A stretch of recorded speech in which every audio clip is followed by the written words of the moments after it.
அதிமுக முன்னாள் அமைச்சர் ராஜகண்ணப்பன் தனது ஆதரவாளர்களுடன் பன்னீர்செல்வம் அணியில் இணைந்திருக்கிறார். தொடர்ந்து அவர் செய்தியாளர்களிடம் பேசி வருகிறார். அந்த காட்சிகளை தற்போது பார்க்கலாம். அழிக்க முடியாது ஸ்டாலின் சொல்றாரு. நீ அதிமுக எவனும் அழிக்க முடியாது, எந்த கொம்பனும் அதிமுக அழிக்க முடியாது. புரட்சித் தலைவருடைய ஆவியும் புரட்சித் தலைவர் அம்மாவுடைய ஆவியும் எங்களுக்கு ஆசி இருக்கிறவரை எவனும் எங்களை ஒன்று செய்து முடியாது. எங்கள் உயிர் இருக்கிறவரை அதிமுக எவனையும் சீண்டுவதற்கு கூட நாங்கள் விடமாட்டோம். ஆகவே இதெல்லாம் ஒரு இடைக்காலத்தில் ஏற்பட்டிருக்க பிரச்சனை. இதை விட பெரிய பிரச்சனையெல்லாம் நாங்கள் அப்போயே பார்த்துருக்கோம். இதெல்லாம் முடிஞ்சு போகும். இந்த தேர்தல் முடிஞ்ச உடனே மதுசூதனன் வெற்றி பெறுவது என்பது ஜனநாயகம். அவர் நியாயம், நேர்மை, தர்மம், சத்தியம், அவர் ஜெயிக்கணும். திமுக பூரா கட்ட பஞ்சாயத்து பார்ட்டி, அவன் வந்து வரணும் மக்கள் விரும்பலை. திமுக காரன் அப்படி இல்லை.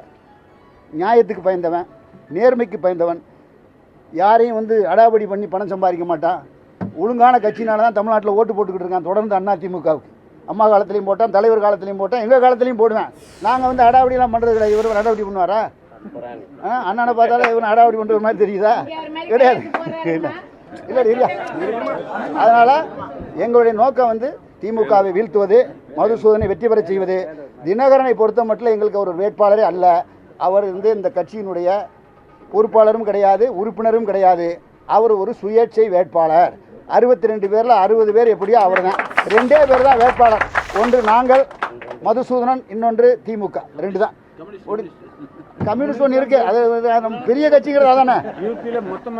ஆகவே இந்த தேர்தலில் வெற்றி பெற்றவுடன், மதுசூதனன் வெற்றி பெற்றவுடன் இரட்டை சின்னம் மீட்கப்பட்டு கட்சி பாதுகாக்கப்படும் என்ற உறுதியை அவர் சார்பாக நான் தெரிவித்துக் கொள்கிறேன்.